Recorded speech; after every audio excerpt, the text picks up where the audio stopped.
impossibles ce matin. Et si tu as des choses qui te sont impossibles, dis-le Seigneur, oui. Il y a des choses qui me sont impossibles ce matin. Je te les donne, je te les pose à tes pieds. Parce que toi, tu es le Dieu de l'impossible. Je crois ta parole.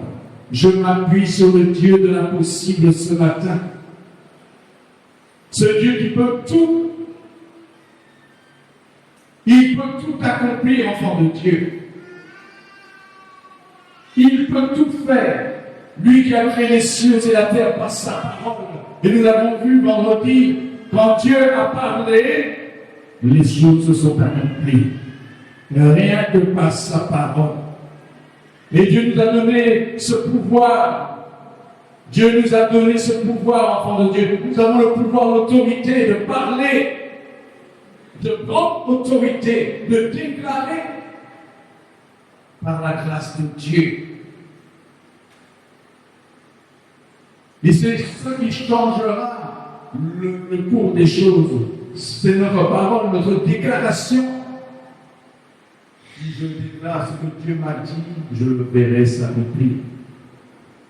Si je déclare la parole de Dieu, si je parle la parole de Dieu, je vais voir la gloire de Dieu s'accomplir. Amen. Dieu ne ment pas, enfant de Dieu. Ce pouvoir est en nous. Mais je bénis l'Éternel pour sa parole puissante. Dans le livre des Proverbes, chapitre 18, verset 21, appelé peuple de l'Éternel. La Bible dit, vous êtes la lumière du monde, le sel de la terre. Mais si le sel fait sa saveur, avec quoi la gloire? Vous êtes, la Bible dit, Jésus dit, vous êtes, tu es. Cela est réel. Devant Dieu, tu es la lumière du monde. Amen. Mais il y a un ennemi qui veut quoi? Il veut t'éteindre. Il veut éteindre cette lumière que tu es. La Bible dit que nous n'avons pas lutté contre la chair et le sang, mais contre les dominations, les autorités, les principautés, les esprits méchants dans les lieux célestes. Le combat, il n'est pas physique, notre combat est spirituel, enfant de Dieu. Notre combat est un combat spirituel. Nous sommes dans des temps difficiles où l'Esprit de Dieu nous cherche à nous interpeller. Jésus a dit, veillez et priez afin de ne pas tomber en tentation. Et c'est quand nous veillons et prions que nous allons nous maintenir dans les promesses de Dieu. Ce n'est pas le temps de se décourager, ce n'est pas le temps d'abandonner, c'est le temps de revenir à Dieu. Dis à celui qui est à côté de toi, ne te décourage pas. Reviens au Seigneur. Quel que soit ce que tu peux vivre, ce que tu peux entendre, cela n'est pas plus grand que notre Dieu. Ton Jésus est plus grand que les problèmes qui sont là, que les montagnes, que ce mensonge, ce tissu de mensonge. Maintenant, nous devons voir Dieu autrement, enfant de Dieu. Parce que notre Dieu est tellement puissant, il est réel. Il est vivant. Et il n'y a aucune situation que Dieu est capable, où il n'est pas capable d'agir. Il est capable, notre Dieu. Dieu est capable de te restaurer, de te fortifier. Qui est-ce qui veut ce Dieu-là? Qui est-ce qu'il faut que Jésus le relève au nom de Jésus? Il faut le dire, dis-le. Seigneur, relève-moi. Me voici Jésus. J'espère en toi. La Bible dit, recommande ton sort à l'Éternel, mais en lui ta confiance et il agira.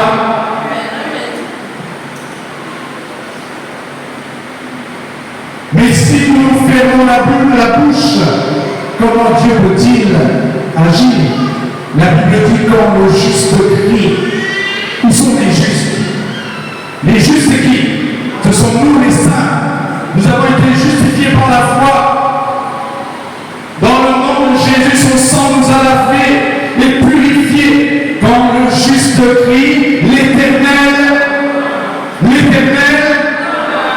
et il le délivre de toutes ses détresses. Quand le juste crie, l'Éternel entend et le délivre de toutes ses détresses. Peut-être que nous n'avons pas assez crié, ou peut-être que tu n'as pas crié. Dites-moi, montrez-moi comment on crie. Alors, oui, un là. Qui est-ce qui a déjà crié à Dieu? Tu es sûr? Alors, crie à Dieu ce matin. Prends ça au sérieux. Prends ça au sérieux. Parce qu'il sait que le diable, la Bible dit qu'il est comme un lion rugissant, cherchant qui il dévorera. Nous avons un ennemi commun, il est réel, enfant de Dieu. Mais si nous ne faisons pas ce que Dieu nous demande, nous allons nous perdre. Et pendant 2 semaines, Dieu interpelle sur notre jeunesse. Et aujourd'hui encore, dans la nuit, Dieu m'interpelle sur la jeunesse. Et là, j'ai dit, mais il y a quelque chose à faire, il faut prendre ça au sérieux. Je vous le dis en vérité, il nous faut prier pour la jeunesse. Prions pour nos enfants, prions pour la jeunesse. La jeunesse, c'est la génération future. C'est celle que Dieu veut utiliser pour manifester sa gloire. Nous avons besoin de nos jeunes. Est-ce qu'il y a ici de ceux qui aiment les jeunes? Qui aime la jeunesse ici? Voilà, et c'est ça. Notre cœur va se déchirer, je le dis en vérité. C'est sérieux, à 3 reprises. Le Seigneur me parle de la jeunesse, mais de la manière où j'ai vu la jeunesse, ce matin, ça m'a interpellé. J'ai dit, mais c'est sérieux. Il nous faut prier davantage, non seulement pour la jeunesse, mais j'ai vu aussi dans l'Église. Il y a de ceux qui font des choix qui ne sont pas les choix de Dieu. Et tout simplement que nous devons revenir à Dieu. Reviens à l'Éternel ce matin, reviens à ton Dieu. Revenons, enfants de Dieu. Et chacun sait dans où il doit revenir. Parce que tu connais ton cœur, tu sais. Nous savons. On ne peut pas dire que nous ne savons pas. Je sais. Je connais ma vie, je connais mon cœur. Et je peux vous dire, on ne peut pas mentir devant le Saint-Esprit de Dieu. On ne peut pas mentir. Tu ne peux pas tromper l'Esprit de Dieu. Et je bénis le Saint-Esprit de Dieu qui est là. Il veille, l'Esprit de Dieu veille, il est là au milieu de nous. Et c'est lui qui révèle les choses par des songes, par des visions. Il révèle par les dons spirituels. Et c'est là que si chacun est à son service, à son poste, l'Église, chacun pourra être gardé, enfant de Dieu.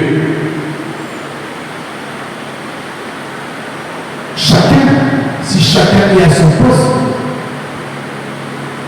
si la sentinelle est à son poste, le peuple de Dieu sera gardé, les serviteurs seront gardés, nos jeunes seront gardés. Les temps sont difficiles, l'Esprit de Dieu cesse de nous interpeller. Tant de dérèglements, tant d'âmes qui meurent sans connaître Jésus. Et c'est nous qui sommes la lumière, c'est nous qui avons la responsabilité d'être ce modèle, non seulement pour nous-mêmes, mais pour nos familles aussi, pour ceux qui sont dehors. Parce qu'il y a de ceux qui souffrent, qui sont dehors, et de Jésus. Dans ta famille aussi. Ils ont besoin de guérison, même s'ils n'existent pas, ils ont besoin de consolation, ils ont besoin de Jésus. Mais quel est le témoignage? Quel est mon témoignage au fond de Dieu? Quel est mon témoignage? Monter éternellement.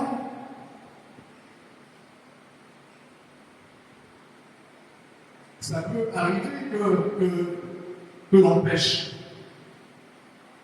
Ça peut arriver que je sois dans la désobéissance. Mais ce qui est important, c'est de se repentir et de revenir. Amen. Et nous avons un Dieu tellement merveilleux, miséricordieux, qui est prêt. Il est prêt, la Bible dit, il ne se laisse pas de pardonner. Il ne se lasse pas de pardonner. Si Jésus t'a dit, je t'ai pardonné, est-ce que nous sommes pardonnés? Oui, enfant de Dieu. Pour celui, la Bible dit, celui qui confesse, celui qui avoue ses transgressions et les délaisse, obtient miséricorde. Et le diable ne peut pas nous condamner. Je vous le dis en vérité, hein. La Bible dit qu'il n'y a plus aucune condamnation pour ceux qui sont en Jésus-Christ. Et ça, c'est une chose qui est réglée. L'enfant de Dieu ne comprend que s'il a désobéi à Dieu et qu'il revient, le sang de Jésus efface tout de suite. Et c'est là qu'il faut dire, arrière de moi Satan, Jésus m'a pardonné. Est-ce que tu peux le dire ce matin? Arrière de moi Satan, Jésus m'a pardonné. C'est ça la miséricorde. Je vous dis, Dieu nous aime, il t'aime tellement. Il t'aime tellement. Il nous aime tellement. Il nous aime tellement. C'est pour ça que nous revenons au Seigneur. Reviens à Dieu ce matin. La Bible dit dans le livre, j'ai pris Isaïe chapitre 59, je vais juste citer le verset premier, où il est écrit, non, la main de l'Éternel n'est pas trop courte pour sauver, ni son oreille trop dure pour entendre.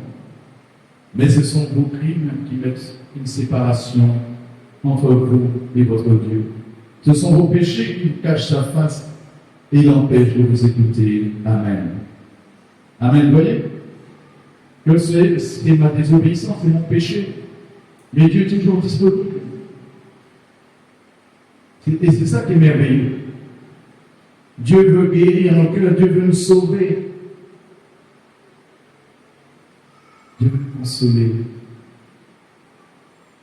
Dieu veut te dire qu'il t'aime encore, je t'aime.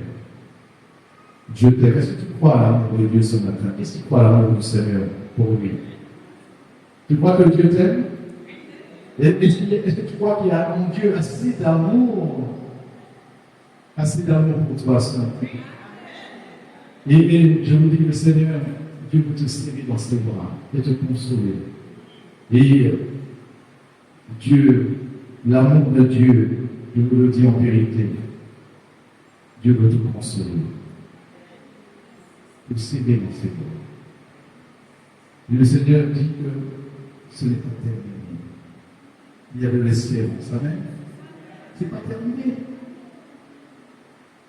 Il y a de l'espérance, et nous l'avons vu la dernière fois avec dans les lamentations de Jérémie au chapitre 3, où il est dit dans le livre des lamentations de Jérémie, chapitre 3, quand je pense à ma détresse et à ma misère, à l'absinthe et au poison, quand mon âme s'en souvient, elle est abattue autour de moi. Vous voyez que quand je pense, quand je suis dans des pensées, quand mes pensées sont focalisées que sur mes problèmes, sur mes difficultés, sur les factures, sur toutes ces choses qui sont là pour me décourager, quand je pense à toutes ces choses-là, je ne peux pas me réjouir devant Dieu. Et c'est pour ça que David avait dit, pourquoi t'as battu mon âme? Pourquoi t'as battu? Espère en Dieu, car je le louerai en paix. Pourquoi t'as battu mon âme? Parce qu'il est écrit au verset 21, voici ce que je veux repasser en mon cœur, ce qui me donnera de l'espérance. Les bontés de l'Éternel ne sont pas épuisées, ses compassions ne sont pas à leur terme, elles se renouvellent chaque matin. Oh, que ta fidélité est grande. Amen. Dieu est fidèle, enfant de Dieu. Et parce qu'il est fidèle, réjouissons-nous devant Dieu. Parce qu'il nous aime, réjouis-toi. La Bible dit, regardez comme un sujet de joie dans l'épître de Jacques, regarde comme un sujet de joie les diverses épreuves auxquelles nous pouvons être exposés, sachant que, qu'est-ce qui se passe? L'épreuve de ma foi produit la patience. Dieu veut simplement te dire, sois patient. L'épreuve est là pour nous apprendre la patience. Mais il faut que la patience accomplisse parfaitement son œuvre. Et c'est pour ça que des fois cela perturbe. Il y a un travail que Dieu fait dans nos cœurs. Et Dieu nous apprend à apprendre en silence le secours de l'Éternel. Dieu vient. Dis à celui qui est à côté de toi, Dieu vient. Il arrive. Il sera là au fond de Dieu. Dieu n'arrive jamais en retard. Il sera là. Au rendez-vous. Au rendez-vous de Dieu, pas notre rendez-vous, hein? Au rendez-vous de Dieu. C'est pour ça que nous devons chaque jour nous attendre à Dieu. Parce qu'on ne sait ni le jour ni l'heure au fond de Dieu, auquel Dieu peut nous visiter. Mais il vient. Et il répondra. Il ne nous décevra pas au fond de Dieu. Ils sont appelés selon son. Est-ce qu'il y a de ceux qui sont appelés selon son dessein? Mais s'agit de moi, de nous. Nous sommes concernés. Amen. Et au verset 28, il dit, nous savons du reste que toutes choses, les bonnes comme les mauvaises, concourent à notre bien. Tout cela est pour nous enseigner au fond de Dieu. Rien n'arrive sans que Dieu ne le sache, il le permet. Je vous le dis en vérité. Et c'est là qu'on voit que Dieu est au contrôle, enfant de Dieu. Il sait tout. Il est partout, il connaît tout. Toute chose, quelle que soit ta situation dans laquelle tu peux te trouver, toute chose, les difficultés, les factures, les problèmes, la maladie,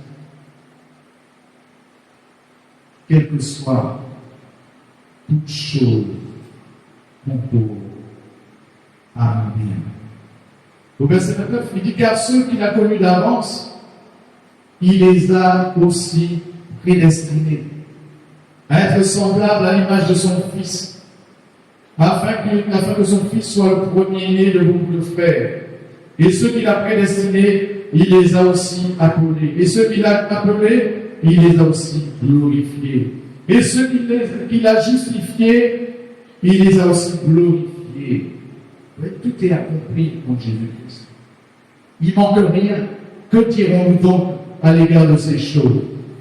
Si Dieu est pour nous, qui sera pour nous? Qui est-ce qui peut te condamner? S'il y a la culpabilité, tu dis Seigneur, je sais que tu m'as pardonné. Tu dis arrière de moi, Satan. Tu dis arrière de moi, culpabilité. Parce que Dieu m'a pardonné. Lui, qui n'a point épargné son propre Fils, mais qui l'a livré pour nous tous, comment ne nous donnera-t-il pas aussi toutes choses avec lui? Qui accusera les élus de Dieu? Dites-moi, où sont les élus de Dieu ici? Qui accusera les élus de Dieu? Personne.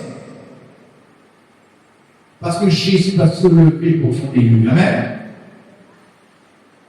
Personne ne peut accuser les élus de Dieu. C'est Dieu qui justifie. Qui les condamnera? Christ est mort. Bien plus, il est ressuscité. Il est à la droite de Dieu et il intercède pour nous. Qui nous séparera de l'amour de Christ? Sera sa tribulation, ou l'angoisse, ou la persécution, ou la faim, ou la nudité, ou le péril, ou l'épée, selon qu'il est écrit, c'est à cause de toi qu'on nous met à mort tout le jour. On nous regarde comme des brebis destinées à la boucherie. Mais dans toutes ces choses, nous sommes plus que vainqueurs par celui qui nous a aimés. Car j'ai l'assurance que ni la mort, ni la vie, ni les anges, ni les dominations, ni les choses présentes, ni les choses à venir, ni les puissances, ni la hauteur, ni la profondeur, ni aucune autre créature ne pourra nous séparer de l'amour de Dieu manifesté en Jésus-Christ, notre Sauveur. Amen. Amen. Personne ne peut te séparer de l'amour de Dieu ce matin. Rien. Rien sur cette terre, rien, quel que soit dans le spirituel. Personne ne peut nous séparer de l'amour de Dieu.